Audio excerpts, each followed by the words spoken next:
Common man voice మీ నందం. మనం తిరుపతి జిల్లా Tirupati rural మండలం సప్తగిరి కాలనీ, ఇంతకుముందు మంగళం అనేవాళ్ళు, కొంతమంది బీటీఆర్ కాలనీ అనేవాళ్ళు, ఇట్లా అవన్నీ కూడా జనాభా పెరగడంతో ఇది డివిజన్ చేశారని చెప్పేసి పంచాయతీగా ఇది డివిజన్ అయింది. ఇది కొత్త పంచాయతీ. గత ప్రభుత్వం దీన్ని పంచాయతీగా డివిజన్ చేసింది. ఈ పరిస్థితుల్లో ఇక్కడ మొదటే మనం ఈ యొక్క కథనాన్ని మీ ముందుంచా నేను.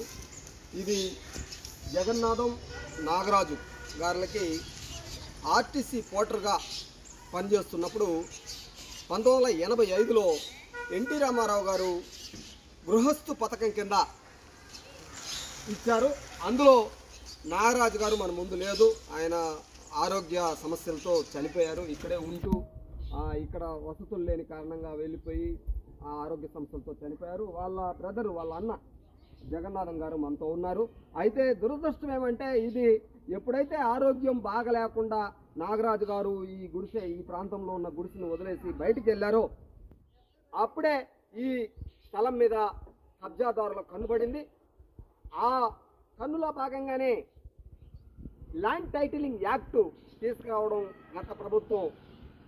ఇటువంటి స్థలాన్ని అన్నిటి మీద కన్నేసి కబ్జా చేసి దాన్ని ఫోర్జరీ చేసి అమ్మని దాన్ని అమ్మినట్టుగా సంతకాలు చేసి, దొంగ సంతకాలు చేసి దాన్ని రిజిస్టర్ వరకు తీసుకొచ్చారు.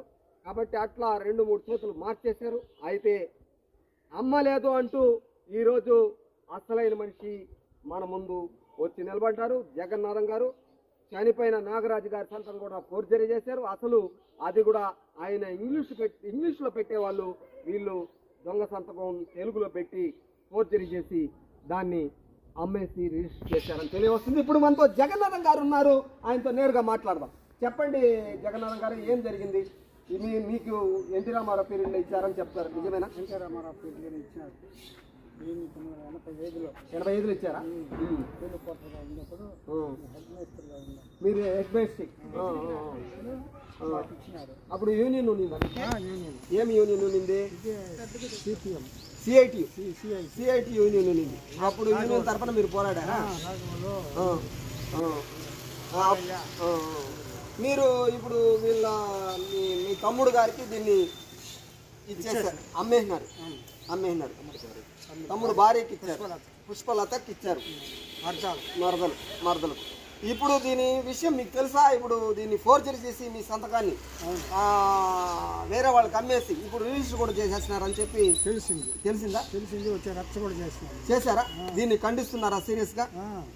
ఇది పరిస్థితి. కాబట్టి ఈ అసలు లబ్ధిదారులు జగన్నాథం గారు, ఈయనే అసలైన మనిషి. అయితే ఈయనే గతంలో కూడా, గత ప్రభుత్వం ఉన్నప్పుడు కూడా ఇదే పద్ధతిలో వచ్చి చేశారు. అయితే ఆ ప్రభుత్వం పైకి నటిస్తూనే ఒక పక్షం చేరిపోయి వీళ్ళకి రావాల్సిన ఇంటి స్థలాన్ని రానియకుండా చేసే ప్రయత్నం చేశారు. ఏదేమైనా కానీ ప్రభుత్వం మారింది, ల్యాండ్ టైటిలింగ్ యాక్ట్ రద్దయింది.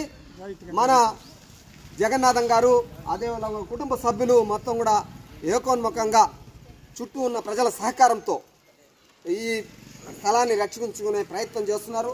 వీళ్ళు గెలవాలని అందరూ ఆశిస్తున్నారు. మీరు కూడా ఆశించండి. ఆయన సంతకం నేరుగా పెట్టేది మనం అందరం చూద్దాం. మీ కామన్ మ్యాన్. మనకి వాస్తవంగా ఏమంటే, ఇప్పటికే గత ప్రభుత్వమే ఈ కబ్జాదారుల మీద ఫోర్జరీ కేసు పెట్టుండాలి. అయితే వీళ్ళు ఫిర్యాదులు చేసినా గత ప్రభుత్వం పట్టించుకోలేదు.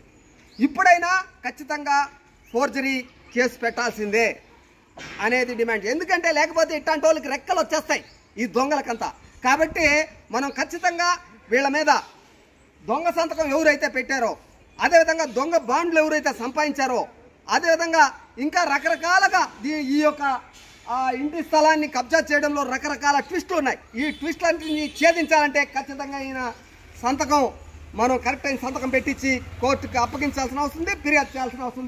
ఆయన సంతకం పెట్టేది నేరుగా చూద్దాం.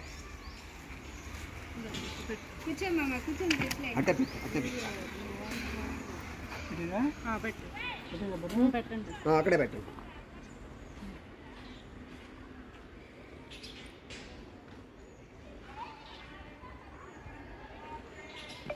మీ తమ్ముడు ఏం సంతకం పెట్టేవాడు? ఇంగ్లీష్లో పెట్టేవాడా, తెలుగులో పెట్టేవాడు? ఇంగ్లీష్లో పెట్టేవాడు. కాబట్టి పెద్ద ఆయన మాత్రం తెలుగులో పెట్టేవాళ్ళు. ఇది ఆయన సంతకం మనకు కనబడుతుంది. ఇది ఆయన స్వహస్తాలతో పెట్టారు. అయితే ఈ సంతకాన్ని వాళ్ళు ఫోర్జరీ చేసి, ఇది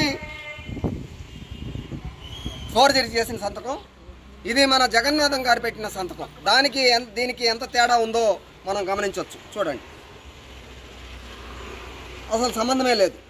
కాబట్టి ఇట్లా ఫోర్జరీ చేయడం జరిగింది. ఇట్లా అనేక పద్ధతుల్లో ఈ 2 ఫ్లాట్లను కూడా వీళ్ళ తమ్ముడు సంతకాన్ని ఇంగ్లీష్లో పెడుతుంటే తెలుగులో పెట్టారు. ఈయన సంతకాన్ని అసలు అదే పోలినట్టుగా పెట్టడానికి ప్రయత్నం చేశారు. అయితే దొరికిపోయారు.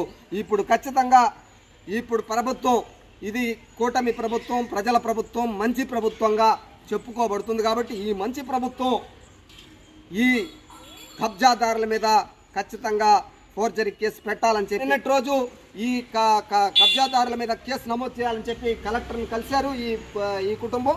కాబట్టి వాళ్ళు ఏం చెప్పారు ఏమనేది నేరుగా మాట్లాడదాం. మీరు మాట్లాడినారు కదా కలెక్టర్ గారితో, ఏం చెప్పారు మేడం కలెక్టర్ గారు? డిపిఓ గారు చెప్పారు కదా, ఏ ఊరు డిపిఓ? కేసు ఖచ్చితంగా పెట్టమన్నారా? ఓకే. ఇది అసలు విషయం. కాబట్టి ప్రభుత్వం కూడా కేసు పెట్టండి. మా కలెక్టరు డిపిఓనే కాదు, మిగతా పోలీసు అధికారులు కూడా ఉన్నారు, వాళ్ళతో చెప్పి ఫోర్జరీ కేసు పెట్టండి అని చెప్పేసి కూడా కలెక్టర్ ఆఫీసులో చెప్పడం జరిగింది. కాబట్టి దీన్ని బట్టి చూస్తుంటే ప్రభుత్వం కూడా కేసు పెట్టడానికి సిద్ధంగా ఉన్నట్టు కనబడుతుంది. దీనికి సరైన పద్ధతుల్లో స్పందిస్తుంది. ఇట్లాంటి వాటిని అరికట్టాలంటే ఖచ్చితంగా కేసు నమోదు చేసే విధంగా చర్యలు తీసుకోవాలని చెప్పి మీ కామన్ మ్యాన్ వాయిస్ డిమాండ్ చేస్తుంది.